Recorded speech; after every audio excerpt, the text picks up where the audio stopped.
Assalamualaikum warahmatullahi wabarakatuh. Bismillah, walhamdulillah, wassalatu wassalamu ala rasulillah wa ala alihi wa sahbihi wa mawalah. La hawla wa la quwwata illa billah. Ashhadu an la ilaha illallah wahdahu la sharika lah. وأشهد أن سيدنا ونبينا محمدا عبده ورسوله لا نبي بعده. اللهم صل وسلم وبارك على سيدنا محمد وعلى آله وصحبه أجمعين. أعوذ بكلمات الله التامات من شر ما خلق. أعوذ بكلمات الله التامات من شر ما خلق. أعوذ بكلمات الله التامات من شر ما خلق. بسم الله الذي لا يضر مع اسمه شيء في الأرض ولا في السماء وهو السميع العليم. بسم الله الذي لا يضر مع اسمه شيء في الأرض ولا في السماء وهو السميع العليم. بسم الله الذي لا يضر مع اسمه شيء في الأرض ولا في السماء وهو السميع العليم. رضينا بالله ربا وبالإسلام دينا وبمحمد نبيا. رضينا بالله ربا وبالإسلام دينا وبمحمد نبيا ورسولا. رضينا بالله ربا وبالإسلام دينا وبمحمد نبيا ورسولا. رب اشرح لي صدري ويسر لي أمري واحلل عقدة من لساني يفقه قولي. Rabbi zidni ilma warzuqni fahma. Amma ba'd.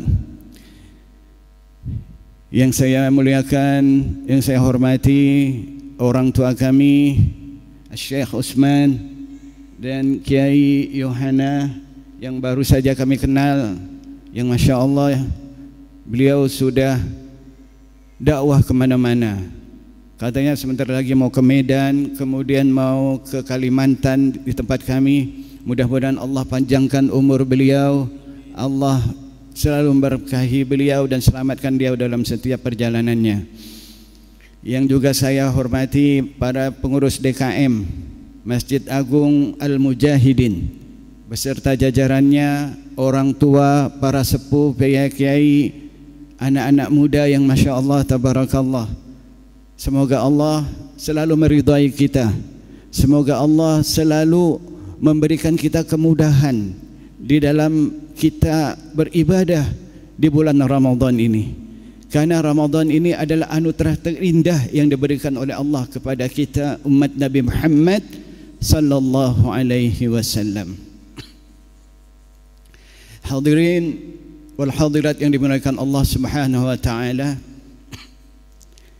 yang paling bahagia dengan kedatangan bulan Ramadan ini adalah orang tua kita, guru-guru kita, sanak famili kita, kerabat-kerabat kita, umat muslimin wal muslimat, dan para yang tidak menyembah Allah pun berbahagia, yaitu mereka yang telah wafat mendahului kita. Karena apa? Di bulan Ramadan ini Allah bebaskan jika ada di antara mereka yang terkena siksa kubur, Allah bebaskan. Bahkan sahabat bertanya, para kafirin juga ya Allah, ya Rasulullah? Benar. Jadi Ramadan ini anugerahnya bukan hanya untuk kita yang hidup, tapi juga untuk mereka yang telah wafat. Kita berharap orang tua kita, guru-guru kita, sanak famili kita, Allah selamatkan daripada siksa kubur. Tetapi mereka berbahagia karena di kuburan tidak ada apa-apa sekarang. Allah kosongkan daripada hal-hal yang fitnah-fitnahnya. Jadi kalau ada di antara kita yang apa istilahnya, dengan kehadiran bulan Ramadan ini sikapnya biasa-biasa saja, sikapnya hanya acuh tak acuh saja, hanya menganggap Ramadan ini seperti hari-hari biasa saja. Ya Allah, itu tentu sangatlah rugi. Kalau kita misalnya pergi ke satu mall, ada great sale, jadi diskonnya itu dari 10% sampai 70%, bahkan ada yang sampai nggak mungkin 100%. Kalau bahasa Al-Quran itu ayyamam ma'dudat, ayyamam ma'dudat, hanya hari-hari tertentu saja. Jadi kalau yang namanya great sale itu enggak setiap hari, hari-hari tertentu saja. Jadi kalau ketika kita berada di situ, tentu kita pengen itu, pengen ini, persiapan kita juga banyak. Tetapi ada enggak yang kita buy one get all? Enggak ada. Tetapi di Ramadan, salat sunnahnya seperti salat wajib di hari biasa. Salat wajibnya 70 kali daripada hari-hari biasa kita di luar Ramadan. Belum lagi sedekahnya, belum lagi baca Qur'annya. Jadi kalau kita di Ramadan ini bersikap biasa-biasa saja, mendingan kita tidak usah berpuasa. Kata Rasulullah, mendingan tidak usah berpuasa. Jadi Ramadan ini harus kita isi betul-betul waktunya, kita persiapkan diri kita, kita buat perencanaan, kita mau ngapain, kita buat planning, kita buat rencana, kita mau khatam berapa kali di Ramadan ini. Ada enggak saudara-saudara, bapak-bapak sekalian yang membuat perencanaan seperti itu? Apa goal yang akan kita harapkan daripada Ramadan ini? Tidak lain dari tidak bukan hakikat daripada kita berpuasa di bulan Ramadan ini, la'allakum tattaqun, la'allakum tattaqun. Tapi kita juga harus hati-hati. Kenapa kita harus berhati-hati? Apa kata Rasulullah SAW? Kam min shaimin, berapa banyak orang-orang yang berpuasa, laisa lahu min siyamihi ilal ju' wal 'atash. Berapa banyak orang-orang yang melaksanakan ibadah puasa, tetapi apa yang didapatnya? Hanya lapar dan dahaga. Hanya lapar dan dahaga. Para ulama menafsirkan ada beberapa hal yang bisa menyebabkan pahala puasa kita menjadi batal. Yang pertama adalah ada 5 hal. Yang pertama adalah orang yang suka berdusta. Jangan di bulan Ramadan ini, sebenarnya dusta itu jangan dilakukan, bukan hanya di bulan Ramadan, di luar bulan Ramadan pun kita dilarang untuk berdusta. Malah dusta itu menjadi tanda daripada 3 tanda orang yang munafik. Tetapi khusus di bulan Ramadan, orang yang berdusta itu maka pahala puasanya dibatalkan oleh Allah Subhanahu wa taala. Bukan puasanya yang batal, tapi pahala puasanya yang batal. Pahala puasanya dibatalkan. Lalu kalau puasa kita, pahalanya dibatalkan, apa yang kita dapat? Ju' wal 'atash, lapar dan dahaga. Yang kedua apa? Ghanimah, namimah, orang yang suka mengadu domba. Orang yang suka mengadu domba, maka pahala puasanya batal. Jadi jangan sampai kita pertama berdusta, yang kedua berbuat mengadu domba. Ada si fulan dengan si fulan sedang bermasalah, bukannya kita damaikan, malah kita ceritakan dia pernah begini, si fulan ini pernah begini, si fulan pernah begini. Akhirnya apa? Orang itu semakin ribut. Kalau kita damaikan, kita mendapatkan pahala yang sangat luar biasa. Orang yang mendamaikan, dua orang yang sedang bermasalah, itu jaminannya adalah surga. Kata Rasulullah, orang yang mendamaikan orang yang sedang bermasalah itu jaminannya surga. Tetapi kalau namimah, mengadu domba, malah apa? Ketika Ramadan dia tidak mendapatkan pahala puasa, dibatalkan oleh Allah Subhanahu wa taala. Yang pertama, dusta, mengadu domba. Yang ketiga, suka menggunjing. Nah, ini juga sama parahnya ini. Menggunjing.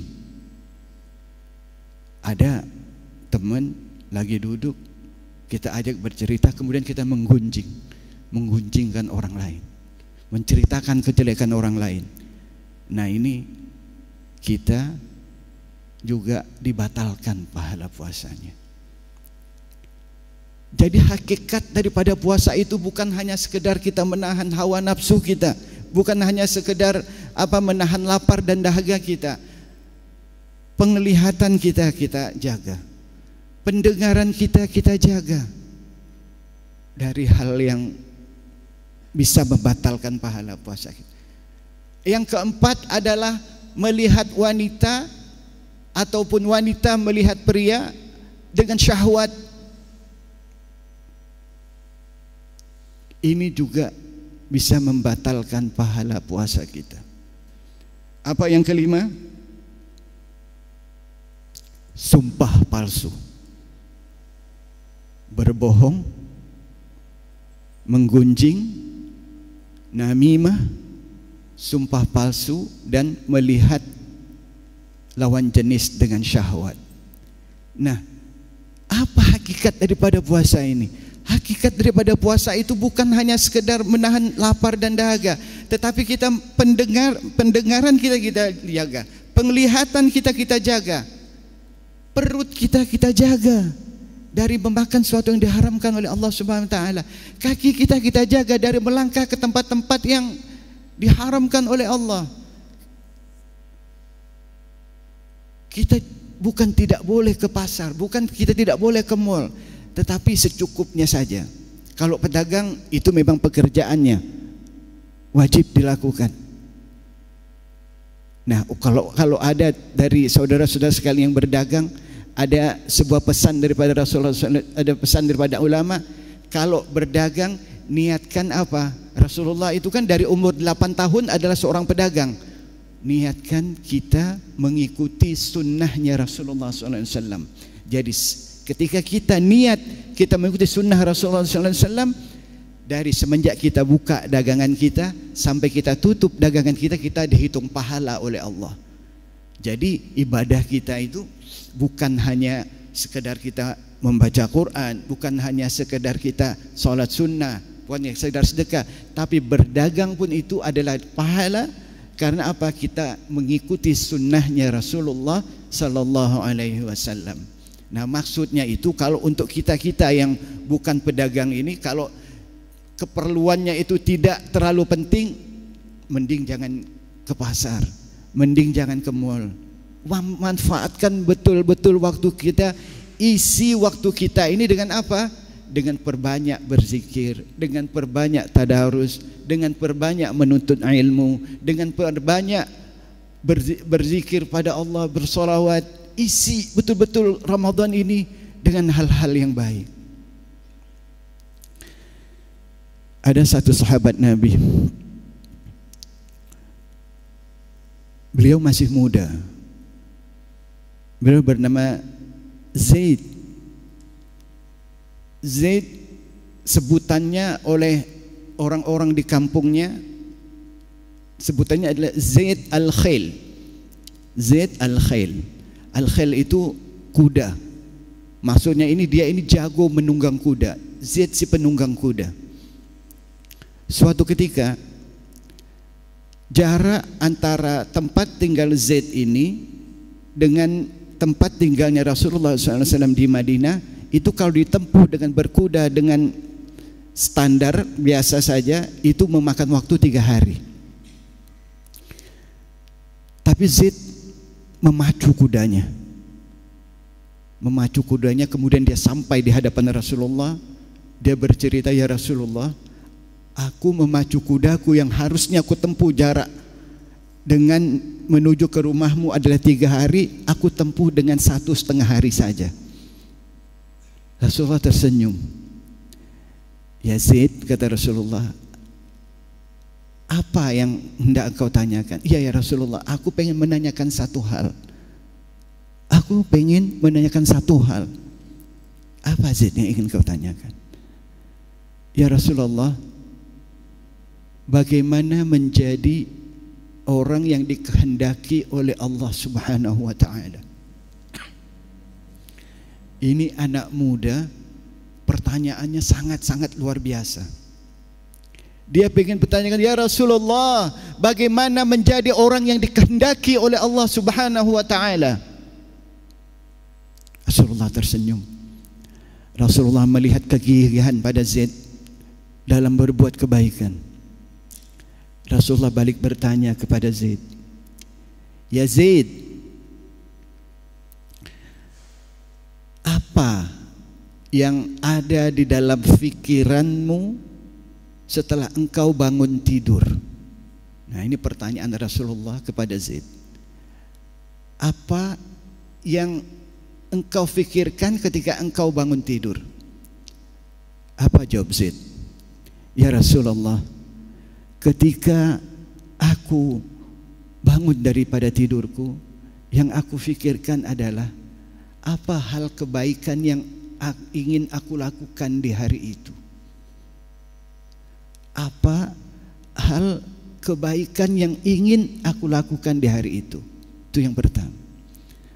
Yang kedua, ya Rasulullah, aku senang dengan orang-orang yang berbuat kebaikan. Aku senang dengan orang-orang yang berbuat kebaikan. Yang ketiga, ya Rasulullah, aku akan merasa sedih. Aku akan menyesal jika ada satu kebaikan yang terlewatkan olehku. Pengen melakukan berbagai kebaikan di hari itu. Yang kedua mencintai orang-orang yang berbuat kebaikan. Dan yang ketiga merasa sedih jika tertinggal kebaikan. Misalnya dengan adanya suatu kesibukan, sholat duha kita ketinggalan, dia merasa sedih. Misalnya karena terlambat bangun, sholat subuh berjamaahnya ketinggalan, dia merasa menyesal. Pokoknya yang namanya ketinggalan suatu kebaikan dia menyesal. Rasulullah tersenyum. Ya Zaid, itulah ciri orang yang dikehendaki oleh Allah Subhanahu wa ta'ala. Jadi kalau kita semua kepingin menjadi orang yang dikehendaki oleh Allah Subhanahu wa ta'ala, ketika bangun tidur itu langsung mikir, ya Allah, apa kebaikan yang ingin aku lakukan hari ini? Aku ingin ini, aku ingin ini, aku ingin sholat duha, aku ingin bantu orang, aku ingin bersedekah. Yang kedua, ketika melihat orang berbuat kebaikan, doakan dia, ya Allah terimalah kebaikannya. Jika dia petul-petulkan, bantulah dia. Yang ketiga, jika kita tinggal suatu kebaikan, menyesal, merasa rugi. Kalaupun ada orang, ada teman kita, sahabat kita, anak kerabat kita yang ketinggalan melakukan kebaikan, kita ingatkan.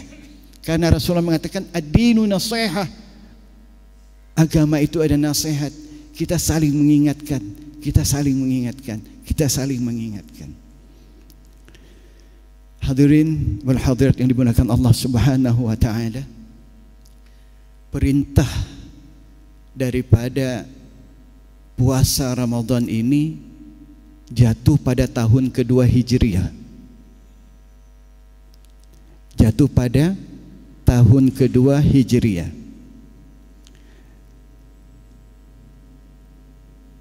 Sebelum turun perintah untuk puasa ini, ayat Al-Baqarah ayat 183 itu, sebelumnya adalah ayat perintah untuk berperang. Perang apa? Perang yang pertama, yaitu perang Badar.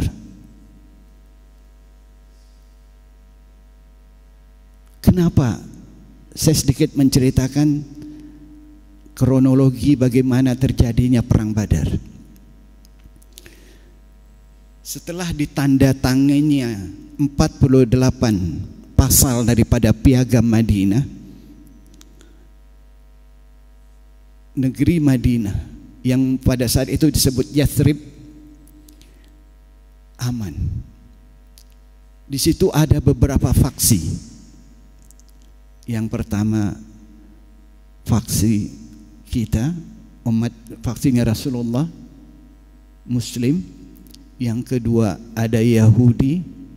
Yang ketiga ada Nasrani. Yang keempat ada Sabi'in.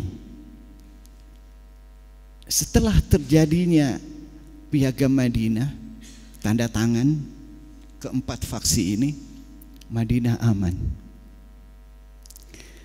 Tapi dalam amannya Madinah ini ada yang tidak suka, ada yang merasa gelisah. Siapa? Mereka adalah faksi kelima, kafir Quraisy. Kafir Quraisy. Mereka mencari cara, kalau Madinah ini atau Yathrib ini dulunya aman, damai, sentosa, maka Islam akan semakin menyebar, semakin menyebar. Jadi mereka mencari cara bagaimana hubungan itu menjadi hancur. Lalu apa yang terjadi? Mereka bukan langsung memerangi, karena kalau mereka langsung memerangi, 4 faksi yang akan mereka hadapi. Mereka lalu apa? Mereka memakai kafilah dagang. Mereka dari Mekah pergi berdagang ke Syam. Tetapi sebelum sampai di Syam, mereka mampir di Kemayoran. Kenapa disebut Kemayoran? Kemayoran itu dulu diibaratkan Badar. Badar itu adalah tempatnya kalau ada kafilah dagang untuk ada pameran, menaruh barang dagangannya, itu menaruhnya di Badar. Karena apa?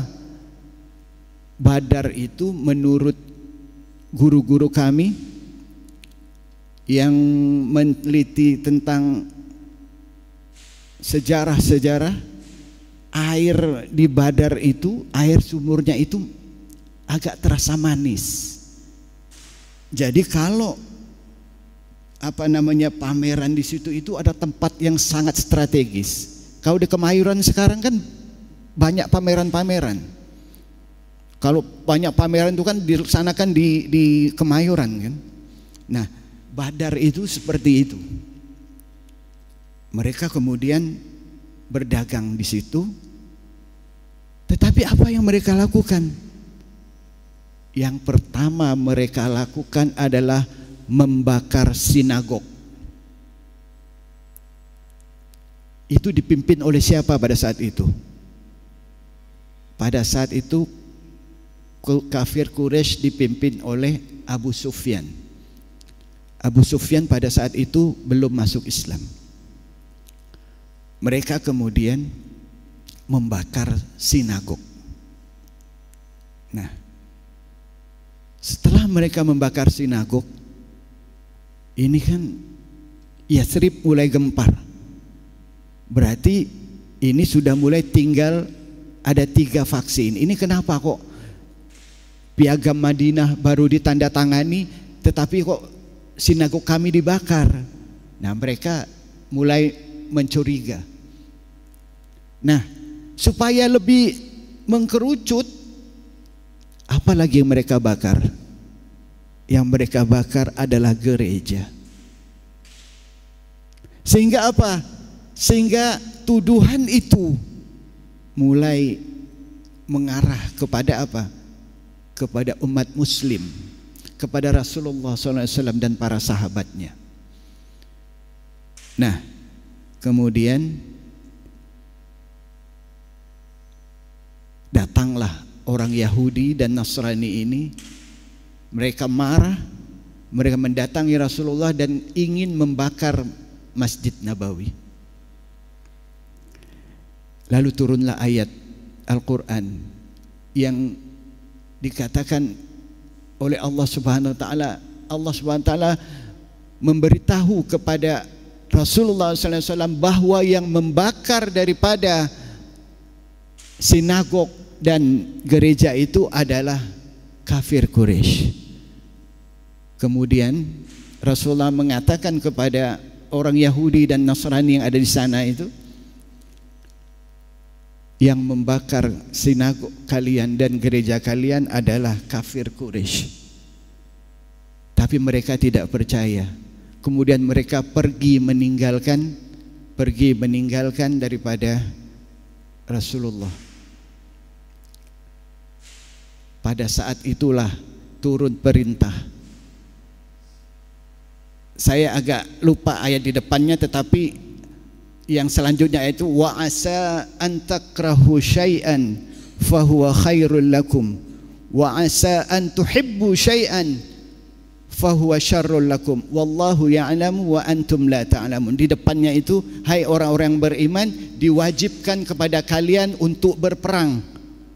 Mungkin itu ada sesuatu yang tidak engkau sukai, tapi boleh jadi sesuatu yang tidak engkau sukai itu adalah baik bagimu, sedangkan sesuatu yang engkau sukai itu mungkin jelek bagimu.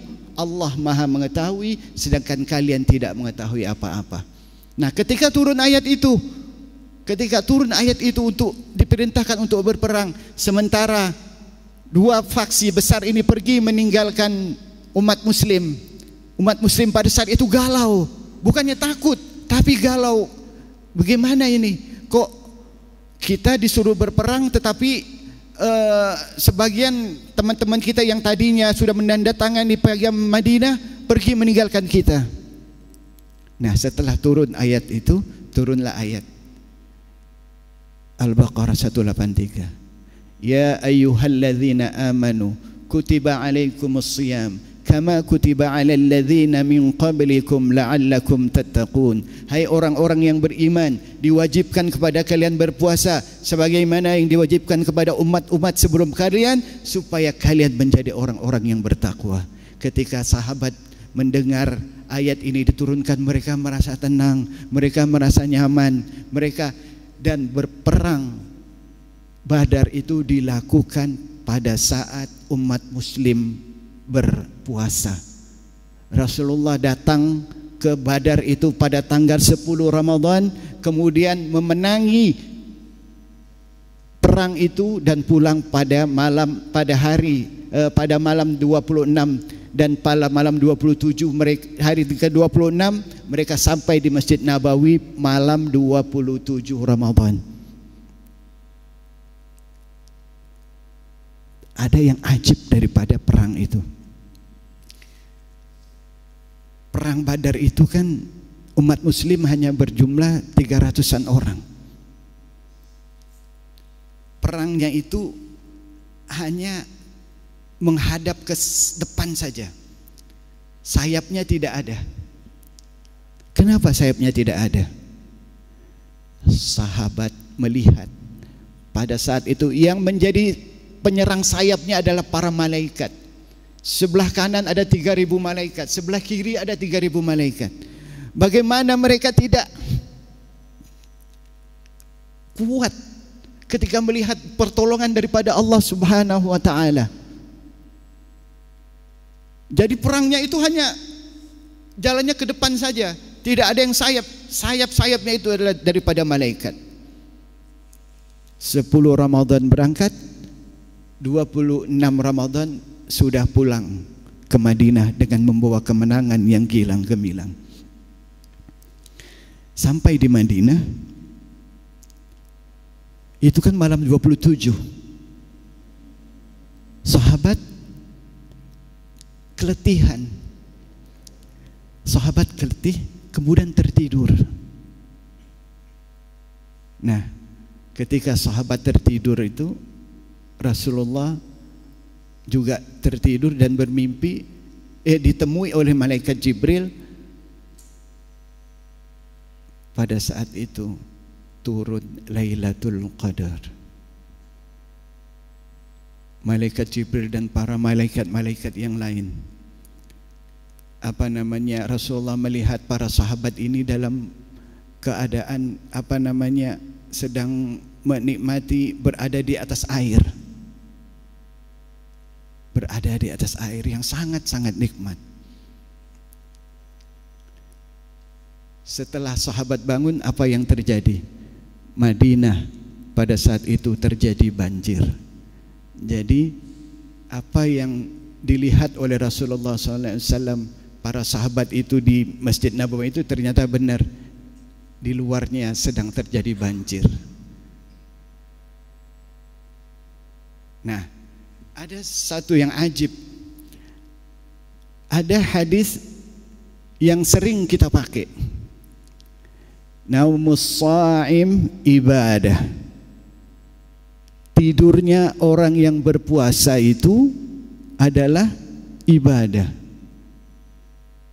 Ternyata setelah kami bertanya kepada para ahli hadis, hadis itu hadis palsu. Jadi yang dipakai itu kemungkinan besar tidurnya para sahabat itu yang dianggap ibadah oleh orang-orang. Tapi sebenarnya itu bukan seperti itu. Naumus shaim ibadah itu hadis yang dibuat oleh Kaisar Romawi ketika para sahabat ingin menaklukkan Andalus. Mereka tahu, mereka itu kalau para sahabat itu berperang jarang terjadi kalah. Jadi bagaimana supaya mereka kalah? Mereka itu sangat patuh kepada nabinya, kata para jenderal perang Romawi itu. Mereka kalau apa yang dikatakan oleh nabinya mereka pasti ikut. Jadi dibuatlah hadis palsu. Supaya apa? Supaya umat muslim, para sahabat Nabi tidak berperang. Dibuatlah hadis. Hadisnya ini, naumus shaim ibadah. Ini hadis palsu. Kalau mazhab Maliki, orang yang sholat Jumat tertidur itu batal wuduknya. Jadi dia harus wuduk kembali. Di mazhab Maliki yang paling banyak melaksanakan mazhab Maliki ini di negara mana? Maroko. Kalau hari Jumat, tiang-tiang masjid itu mereka pasangi duri. Mereka pasangi duri, ada kawat-kawat yang tajam itu. Jadi kalau orang nyandar ketusuk duri. AC, kipas angin matiin. Supaya apa? Masjid itu kalau di hari Jumat seperti hotel bintang 5. Coba pengurus agak sedikit melihat berapa persentase orang-orang yang mendengarkan khutbah dengan orang-orang yang tidur. Dilihat banyak. Karena apa? Ghirah untuk ibadahnya itu. Nah, terlebih lagi di bulan Ramadan ini, jangan banyak tidurnya. Kuatkan diri kita, Kuatkan diri kita untuk apa? Untuk ibadah. Sayang sekali. Jangan sampai Ramadan kita ini niat dari sebelum Ramadan, ya Allah pengen begini ya Allah, pengen begini ya Allah. Sampai Ramadan banyak tidurnya, banyak lemesnya, banyak baring-baringnya. Sementara ibadah yang kemarin yang kita inginkan itu hanya apa? Hanya ada dalam angan-angan kita saja.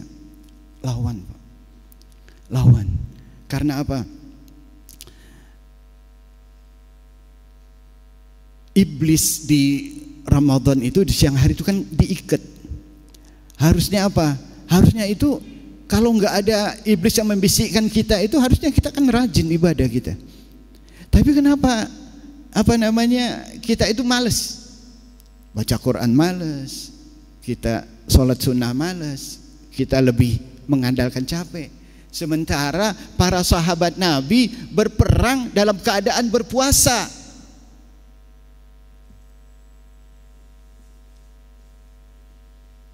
Sahabat Nabi berperang dalam keadaan berpuasa.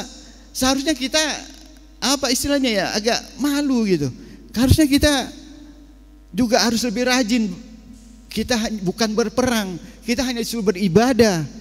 Kita hanya disuruh membaca Quran, kita hanya disuruh sholat sunnah, kita hanya disuruh membantu orang.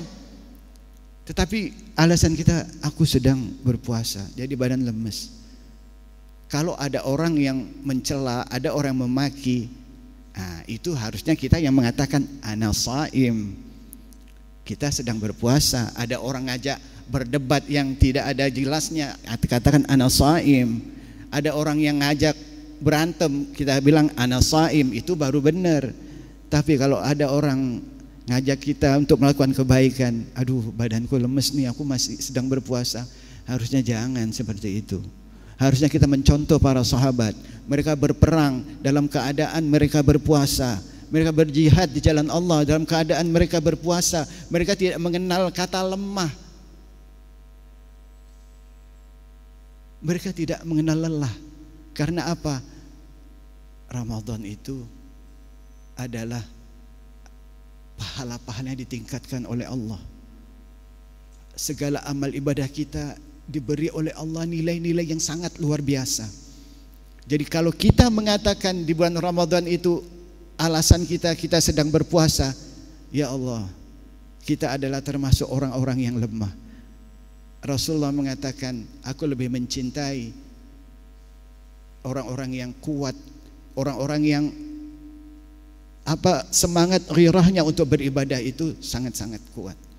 Jadi kalau misalnya ada di tempat kita, di kamar kita misalnya dingin, supaya kita enak nih istirahatnya.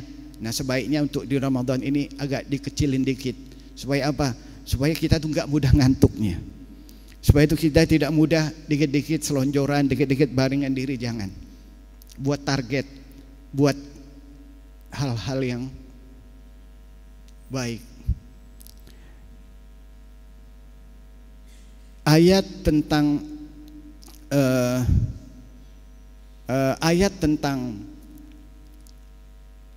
berhubungan di bulan Ramadan, kita boleh menjimai istri kita di bulan Ramadan itu turun di tahun keempat Hijriah. Berarti Ramadan ketiga baru diperbolehkan oleh Allah untuk laki-laki menggauli istrinya di malam hari. Jadi ada 2 puasa yang kita pada saat itu para sahabat tidak boleh menggauli istrinya di malam hari. Nah, ketika turun ayat itu tentang diperbolehkannya untuk menggauli istri kita pada malam bulan Ramadan, para sahabat tidak seperti merdeka gitu, tidak. Sayyidina Abu Bakar ketika mendengar itu santai saja. Sayyidina Umar ketika mendengar hunna libasul lakum wa antum libasul lahun, mereka adalah pakaian bagimu dan kamu adalah pakaian bagi mereka, diperbolehkan untuk menggauli istri kalian di malam-malam di bulan Ramadan. Ketika mendengar itu mereka tidak seperti merdeka, mereka tidak seperti kegirangan. Karena apa? Mereka hanya tertuju kepada Allah Subhanahu wa taala. Jadi kita juga harus mewanti-wanti diri kita, mewaspadai diri kita, jangan sampai kita pengen ibadah, kita pengen berbuat kebaikan di malam-malam bulan Ramadan, tapi ternyata nanti tahu-tahu Ramadan sudah mau habis, baru nangis. Nah, ini kita dari awal Ramadan ini kita diingatkan, mari kita sama-sama, mari kita jaga diri kita, mari kita jaga pandangan kita, mari kita jaga pendengaran kita, mari kita jaga mulut kita, mari kita jaga tangan kita, mari kita jaga kaki kita, mari kita jaga kemaluan kita, mari kita jaga perut kita. Jangan sampai hawa nafsu ini yang menyebabkan kita menjadi kehilangan momen-momen ibadah kita di bulan Ramadan. Sebelum kita tutup pengajian ini, saya ingin menceritakan tentang hawa nafsu. Allah bertanya ketika Allah menciptakan hawa nafsu itu, Allah bertanya kepada nafsu kita, man anta, siapa kamu dan siapa saya, kata Allah Subhanahu wa taala.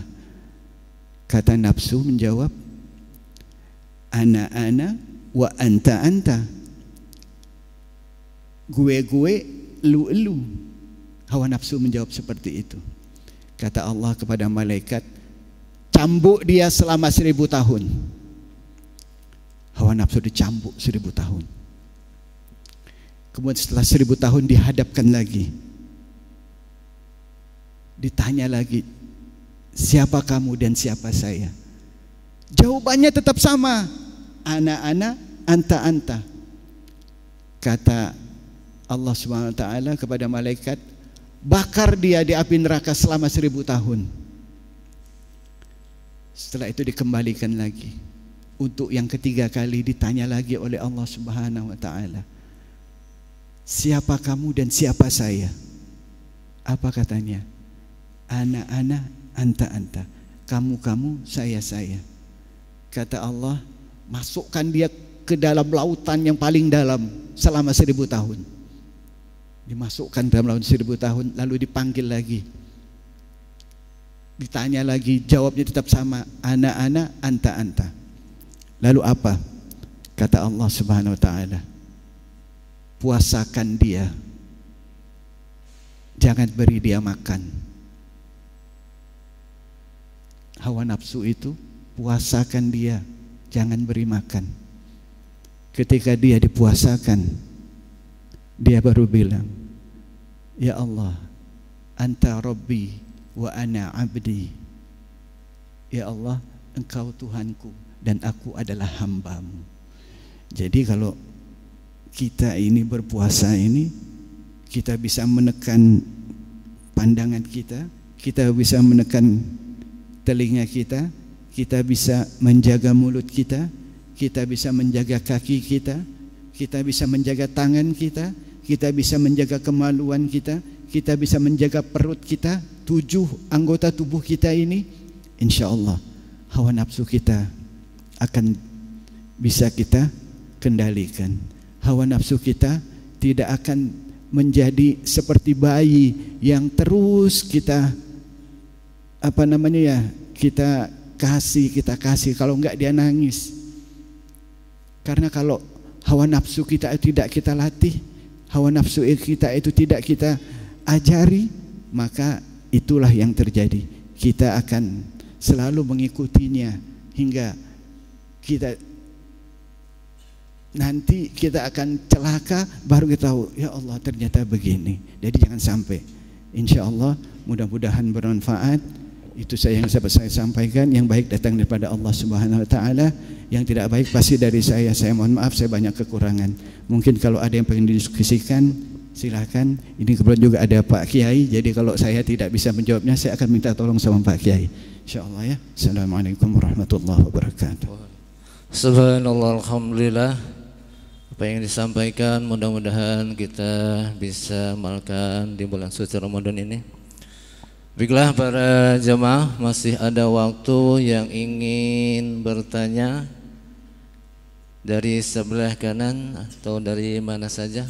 Silakan yang kurang jelas atau mau bertanya.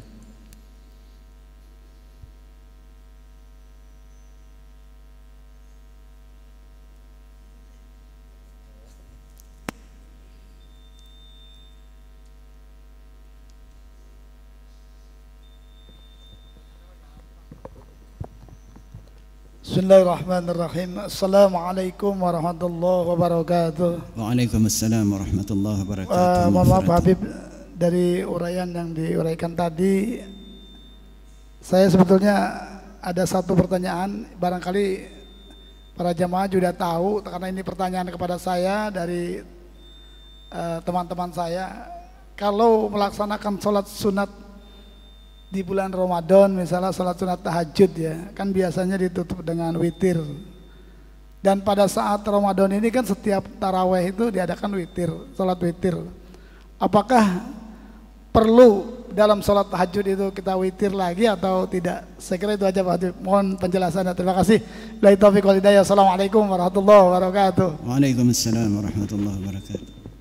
Kiai mohon izin Kiai.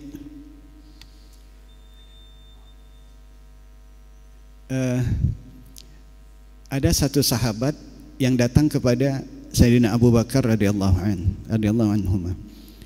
Ditanya, wahai Abu Bakar, bagaimana engkau witir? Kata Sayyidina Abu Bakar, aku witir setelah salat Isya. Setelah ba'da Isya aku witir. Nah, Sayyidina Abu Bakar, karena apa? Aku takut nanti malam aku enggak ketiduran, enggak sempat tahajud. Itu jawaban daripada Sayyidina Abu Bakar. Datang lagi sahabat ini bertanya kepada Sayyidina Umar, wahai Umar, bagaimana engkau witir? Kata Sayyidina Umar, aku setelah ba'da Isya aku tidak witir. Nah ini setelah tahajud baru aku witir. Karena apa? Sayyidina Umar yakin setiap hari dia bangun untuk sholat tahajud. Nah ini kan jawaban jadi membingungkan. Sahabatnya akhirnya datang kepada Rasulullah, ya Rasulullah, aku bertanya kepada Abu Bakar, jawabannya begini. Aku dengan Umar, jawabannya begini. Yang benar bagaimana? Apa jawaban Rasulullah?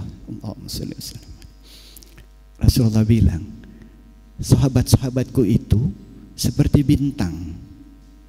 Jadi kalau sekarang kita udah punya kompas ya, kalau mau jalan kemana ke arah sana kompas. Apalagi sekarang ada Google Maps. Kalau dulu kan kompas sebelum ada itu. Nah sebelum adanya kompas, kalau orang mau perjalanan itu menggunakan bintang. Kalau dalam ilmu fisika itu kita pakai rasi bintang. Jadi kalau misalnya mau ke arah barat, lihat bintang itu, oh ke sana. Nah itu benar itu. Kalau mau misalnya mau ke Syam, lihatnya bintang kemana? Oh arahnya ke sana. Jadi bintang yang menjadi sebagai penunjuk arah daripada perjalanan. Jadi kata Rasulullah, sahabatku itu seperti bintang. Yang manapun yang engkau ikuti itu benar. Jadi kalau kita yakin kita pasti bangun tengah malam untuk tahajud, witirnya kita akhirkan setelah tahajud. Tapi kalau kita nggak yakin bahwasannya kita akan bangun tahajud, setelah ba'da Isya kita tutup sama witir. Nanti setelah tahajud tidak usah witir lagi. Atau kata para ulama, kalau mau witir adalah bagian dari witirnya. Jadi kalau witir itu kan kita sunnahnya itu sholatul lail masna masna. Sholat sunnah itu dua-dua. Jadi kalau kita mau witir setelah sholat tahajud, itu bukan witir tapi minal witir. Jadi kalau kita itu sholatnya dua sama satu. Yang pertama dua itu usolli sunnatan minal witri. Saja kau salat sunat bagian daripada witir. Karena apa? Witir itu ganjil. Artinya ganjil. Kalau kita salat dua, artinya apa? Kita salatnya bagian daripada witir. Kalau kita tidak sebut minal witri, sholli sunatal witir raka'ataini, sajaku salat ganjil 2 rakaat, nggak cocok. Makanya para ulama mengajarkan pada kita ditambahin minal witri, bagian daripada witir. Sholli sunatan minal witri. Nah, gitu kalau 2 1. Kalau yang satunya rak'atan, sholli sunatal witir rak'atan. Sholli sunatal minal witri rak'ataini. Saya sunat bagian daripada witir 2 rakaat, cocok. Sholli sunatal witri rak'ataini, sajaku salat sunat ganjil 2 rakaat, enggak cocok. Salatnya ganjil tapi 2. Nah, gitu. Jadi begitu, Pak. Kita mau yang setelah Isya boleh, mau yang setelah tahajud boleh, yang enggak boleh yang tidak salat witir. Mohon maaf. Saya cukup ya karena waktu sudah jam 6.